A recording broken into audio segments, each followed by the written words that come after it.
नमस्कार, आप देख रहे हैं आरडी न्यूज़। मैं हूं योगेश चक्रवर्ती। 22 जुलाई सोमवार से बिहार विधानसभा का मानसून सत्र शुरू हो रहा है। हम आपको बता दें कि इस बार का मानसून सत्र काफ़ी हंगामेदार होने के आसार हैं। इसके संकेत विपक्ष ने 20 जुलाई को आक्रोश मार्च निकालकर दे दिया है। दरअसल विपक्ष बिहार में बढ़ते अपराध को लेकर सड़क पर हंगामा मचा चुका है। अब बारी सदन की है तो सदन भी काफ़ी हंगामेदार होने वाला है। हमारे साथ सीनियर जर्नलिस्ट संतोष कुमार जी हैं। उनसे समझते हैं कि 5 दिनों तक चलने वाले इस विधानसभा सत्र में क्या कुछ होगा और क्या विपक्ष आसानी से सदन चलने देगा या सदन हंगामे की भेंट चढ़ेगा। जी सर। देखिए, विधानसभा सत्र में तो हमेशा हंगामा होते ही रहता है, लेकिन इस बार ज़्यादा हंगामा की संभावना है, क्योंकि बिहार में बढ़ते अपराध को लेकर के विपक्षी दल ने हाल में प्रदर्शन किया है और अपराध की घटनाओं में बेतहाशा वृद्धि हो गई है। आए दिन कहीं ना कहीं लूटपाट, बलात्कार, मर्डर की घटनाएं घट रही है। अब मुकेश सहनी पूर्व मंत्री के पिताजी की हत्या हो गई। इसके अलावा बैंक लूट की घटना हो, आम लोग बच्चों की हत्या, जमीन विवाद, मतलब कई प्रकार की घटनाएं, मतलब बेतहाशा घटनाओं में वृद्धि हो रही है और थाना पुलिस की निष्क्रियता आम हो गई। अब ऐसी स्थिति होते जा रही है कि लोगों का पुलिस पर से भरोसा उठता जा रहा है। जी जी। मतलब अब ना पुलिस की, पहले एक होता था पुलिस का हनक होता था, मतलब पुलिस का इकबाल, सरकार का इकबाल होता था, वो सारी चीज़ें अब समाप्त हो चुकी है। मतलब पुलिस की जिप्सी जाते रहती है और हर चौक चौराहा पर स्मैकियर का भीड़ लगा रहता है। पुलिस को देखकर कुछ नहीं बैठे रहते हैं, उन पर पुलिस की कोई कार्रवाई नहीं होती है। तो हनक जो होता था पहले की, लाल टोपी देखकर, पुलिस की गाड़ी देख कर के लोग भाग खड़े होते थे, वो अब समाप्त हो चुका है। और पुलिस भी एक प्रकार से देखा जाए तो बिक चुकी है।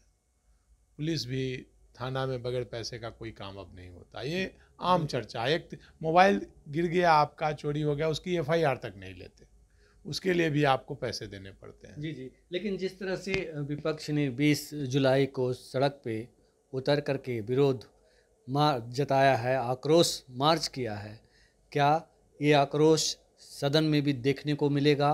और ख़ास करके जो सरकार 5 दिन का बैठक बुलाई है, क्या ये बैठक सुचारू ढंग से हो पाएगी?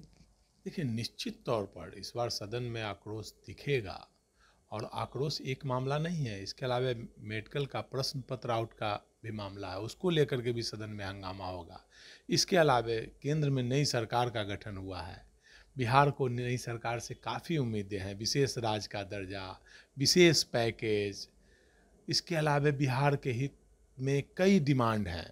बिहार को जो ये जातीय जनगणना के बाद जो आरक्षण दिया गया था, पिछड़ों और दलितों को बढ़ाया गया था, उसको न्यायपालिका ने समाप्त कर दिया, तो उसको 9 शेड्यूल में शामिल करने के लिए हंगामा होगा कि भाई केंद्र सरकार पर, भाई डबल इंजन की सरकार है, केंद्र सरकार पर दबाव डाले। लोहार तांती का आरक्षण समाप्त हो गया है, उस पर हंगामा होगा। तो हंगामा ही हंगामा इस बार के सदन में है। इसके अलावा केंद्र सरकार से सत्ता पक्ष को भी काफ़ी उम्मीद है कि भाई केंद्र सरकार बजट में बिहार को विशेष पैकेज दे सकती है। तो केंद्र सरकार क्या घोषणा करती है उस पर भी डिपेंड करता है क्या क्या देती है। उसके बाद बिहार की विधानसभा सत्र के बाद बिहार की राजनीति करवट भी ले सकती है। जैसा कि नीतीश कुमार के बारे में बोला जाता है कि फिर वो पलटी मार सकते हैं, तो कर सकते हैं। लेकिन स्थिति जो विधानसभा की होगी, इस बार विधानसभा में सरकार हर मोर्चे पर कटघरे में सरकार को खड़ा आप कह करने रहे की हैं कि कवायद। नीतीश कुमार फिर पलटी मार सकते हैं। क्या नीतीश कुमार अगर पलटी मारते हैं तो उनके साथ उनके सांसद भी पलटी मारेंगे? बड़ा सवाल है ये। हाँ, निश्चित तौर पर है, लेकिन नीतीश कुमार के साथ अभी तक है, जो देखा गया है कि बिहार में जो नीतीश कुमार की पार्टी है वो अभी तक नहीं टूटी है। पिछले 20 वर्षों में कई बार प्रयास किए गए हैं, भाजपा के द्वारा किया गया, आरजेडी के द्वारा किया गया, जैसी राजनीतिक गलियारे में चर्चा है, लेकिन कभी किसी को सफलता नहीं मिली है। क्योंकि नीतीश जी की पार्टी एकजुट रही है पूरी तरह से, और पार्लियामेंट में भी अगर पार्टी को तोड़ने के लिए उनके 12 सांसद है तो कम से कम 8 सांसद की ज़रूरत होगी। कोई भी अगर तोड़ना चाहेगा तो 8 सांसद का बहुमत पुराना बहुत ही मुश्किल है आज के समय में। नीतीश जी की पार्टी से, चाहे किसी भी पार्टी से, बहुत ही मुश्किल होता है। और नीतीश जी के बारे में कहा जाता है कि भाई वो एक एक कदम फूक फूक कर लेते हैं, अगला कदम उठाने से पहले पीछे का कदम वो बराबर ले आते हैं, एक दरवाज़ा हमेशा खुला रखते हैं वो निकलने का रखते हैं। लेकिन कहा जा रहा है कि इस बार जो है उनके 12 में से 11 सांसद बीजेपी के टच में हैं और कभी भी पासा पलट सकता है। बस बीजेपी को इंतज़ार है इस बात की कि सही मौका कब होगा। देखिए, राजनीति में कुछ भी असंभव नहीं है।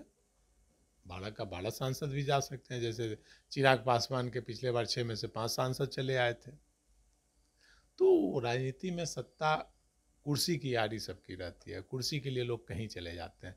जब नीतीश कुमार पलटी मार सकते हैं हर बार, तो उनके सांसद क्यों नहीं मार सकते हैं?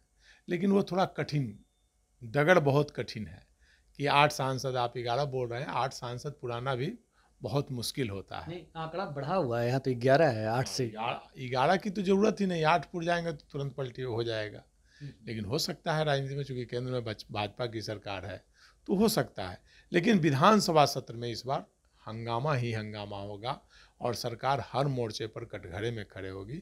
विपक्ष कोई भी मुद्दा नहीं छोड़ेगा सरकार को कटघरे में खड़े करने का, चाहे क्वेश्चन पेपर का मामला हो, बढ़ते अपराध का मामला हो, विशेष राज्य का दर्जा का मामला हो, पिछड़ी जाति को आरक्षण का मामला हो, या दलितों का तत्वाताती का आरक्षण का मामला हो। हर मोर्चे पर सरकार को घेरने का प्रयास किया जाए। बिल्कुल, हर मोर्चे पे सरकार को घेरने का प्रयास होगा। लेकिन मैं एक बार फिर से आपसे ये जानना चाहता हूँ कि अगर नीतीश कुमार के 11 सांसद चले गए तो सीएम नीतीश कहाँ खड़े होंगे? देखिए, नीतीश जी को सांसद से क्या मतलब है? सांसद चले जाएंगे, कुर्सी तो उनकी रहेगी, वो मुख्यमंत्री की कुर्सी देखते हैं। और इस बार लेकिन मुझे नहीं लगता है कि आरजेडी भी उनको इस बार लेगी, और उनको घेरने की तैयारी ऐसी चल रही। उनके प्रिय आईएएस अधिकारी संजीव हंस के यहाँ छापे पड़ रहे हैं, कटघरे में हैं, उनके और अधिकारियों पर हो सकता है छापे पड़ सकते हैं। तो नीतीश जी राह तलाश रहे हैं और दो तरफा रणनीति लेके चल रहे हैं। वो विशेष पैकेज मिल जाएगा, क्योंकि उनके पास अब ऑप्शन नहीं है, दुधारी तलवार पे है। अगर नहीं वो डिमांड करते हैं, उनकी मांग नहीं मांगी जाती है, पिछड़ी जातियों का आरक्षण के लिए 9 शेड्यूल में नहीं शामिल किया जाता है, तो तेजस्वी यादव बिहार 15 अगस्त से यात्रा पर निकल रहे हैं। विधानसभा में भी वो हंगामा करेंगे, मामला ये उठाएंगे कि क्यों नहीं सरकार कर रही है। विधानसभा से यह प्रस्ताव भी पारित करके केंद्र को भेजा जाएगा, आप जानिएगा, सर्वसम्मति से। चाहे आरक्षण का मामला हो, चाहे तत्वाताती का मामला हो, या विशेष पैकेज का मामला हो, विशेष राज्य का मामला होगा, ये सर्वसम्मति प्रस्ताव भी पारित होकर भेजा जाएगा केंद्र सरकार को। तो नीतीश जी के पास क्या स्थिति होगी? वो भाई अब केंद्र में उनकी सरकार है, उनके समर्थन से सरकार है, फिर भी विशेष पैकेज नहीं मिला, विशेष राज्य का दर्जा नहीं मिला, आरक्षण का अधिकार नहीं मिला, 9 शेड्यूल में शामिल नहीं हुआ, तत्वाताती को ख़त्म कर दिया गया, उसको भी संवैधानिक मान्यता, संविधान संशोधन करके उसको दिया जाए। तो कई प्रकार की मांगे हैं जिसको लेकर के नीतीश सरकार कटघरे में है। और नीतीश जी के लिए धर्म संकट है कि आगे कुआं तो पीछे खाई है, तो जाए तो कहाँ जाए। अगर भाजपा के साथ रहते हैं तो तेजस्वी यादव का ग्राफ बढ़ेगा कि तेजस्वी यादव भाई आरक्षण का मुद्दा लेकर के चलेंगे, और बिहार की जनता भाई जान रही है कि भाई तेजस्वी और नीतीश ने ही मिलकर के जातीय जनगणना कराया, आरक्षण की सीमा बढ़ाई, तो बोलेंगे भाई भाजपा से मान लो आरक्षण लागू करवाए। नहीं होगा तो नीतीश जी कटघरे में खड़े होंगे। तत्वाताती का सब कुछ अभी ही होना था नीतीश जी के लिए, तत्वाताती और लोहार का जो आरक्षण था वो भी बंद हो गया। तो कई मामले हैं, सरकार कटघरे में है। कहा तो ये भी जा रहा है कि सुप्रीम कोर्ट के जो फैसले आए हैं उसके मुताबिक कई तत्वाताती और लोहार की जो नौकरी कर रहे हैं उनकी नौकरियां तक चली जाएगी। हाँ, निश्चित तौर पर सुप्रीम कोर्ट के आदेश में तो यही है कि भाई उनसे वसूला जाएगा जो फ़ायदा उठाए हैं। तो इसीलिए ना भाई, अब आरजेडी इंडिया गठबंधन के लोग दबाव डालेंगे कि भाई इनको जिस प्रकार सवर्णों का आरक्षण का पार्लियामेंट में संशोधन करके दिया गया, सवर्ण जातियों को 10% आरक्षण दिया गया, 15% आबादी है और 10% आरक्षण दे दिया गया, तो उसी प्रकार संविधान में संशोधन करके भाई आरक्षण की सीमा जो 65% की गई है वो 65% किया जाए। पिछड़ी जातियों का है, दलितों का है, तत्वा ताती का है, लोहार का है, तो ये सबको आरक्षण दिया जाए। भाई आप अग्रणी जातियों के लिए कर सकते हैं तो पिछड़ी जातियों के लिए क्यों नहीं? तो ये मामला तो उठेगा, तेजस्वी यादव उठाएंगे, बिहार यात्रा पर निकल रहे हैं तो हर जगह करेंगे। तो नीतीश जी के लिए यही धर्म संकट है कि तेजस्वी की यात्रा, इसीलिए वो केंद्र सरकार पर प्रेशर डालेंगे। केंद्र सरकार अगर नहीं करेगा तो फिर वो वापस आ सकते हैं। कुल मिलाकर जो बिहार विधानसभा का मानसून सत्र शुरू हो रहा है कल से 22 जुलाई से, वो बिहार की असली तस्वीर क्या होगी आने वाले दिनों में वो साफ होगी। निश्चित तौर पर ये विधानसभा सत्र एक प्रकार से देखा जाए तो इस सत्र में बिहार विधानसभा चुनाव की झलक देखने को मिलेगी कि क्या तैयारी होगी विधानसभा चुनाव में, कौन क्या मुद्दा लेकर के जाएगा, सत्ता पक्ष किस मुद्दे पर विधानसभा चुनाव जाएगा। हाँ, नौकरी का भी मुद्दा होगा कि भाई 10 लाख बहाली आप कीजिए। सत्र में यह भी मुद्दा उठेगा कि वैकेंसी निकालिए आप। तेजस्वी यादव बोलेगा कि हमारे हटने के बाद कोई वैकेंसी नहीं निकल रही है, स्वास्थ्य विभाग में हमने जो फाइल पर साइन करके 60,000 आया था वही बहाली निकली, उसके बाद कोई बहाली नहीं निकली। बीजेपी के जो कई विधायक हैं वो कह रहे हैं कि बिहार में शराबबंदी की वजह से जो है अपराध बढ़े हैं, तो क्या सीएम नीतीश उनको भी जवाब देंगे सदन में? निश्चित तौर पर नीतीश जी विपक्ष के साथ सत्ता पक्ष के सदस्यों के साथ कारण भी कटघरे में रहेंगे। सत्ता पक्ष भी उन्हें कहीं भी घेरने का मौका नहीं चुकेगा। जो भाजपा के विधायक लोग हैं वो भी कई मुद्दे पर उन्हें क्वेश्चन, विधानसभा सत्र में जो क्वेश्चन के माध्यम से उन्हें घेरने का प्रयास करेंगे। तो बिहार विधानसभा का मानसून सत्र कल 22 जुलाई सोमवार से शुरू हो रहा है और इसके हंगामेदार होने के आसार ही नहीं हैं, बल्कि हंगामेदार होगा। विपक्ष काफ़ी मजबूत स्थिति में है और विपक्ष इससे पहले ही 20 जुलाई को सड़क पर उतरकर अपनी मंशा जता चुका है कि आने वाले बिहार विधानसभा के सत्र के दौरान वो क्या कुछ हिसाब किताब सीएम नीतीश से करने वाला है। फिलहाल इतना ही।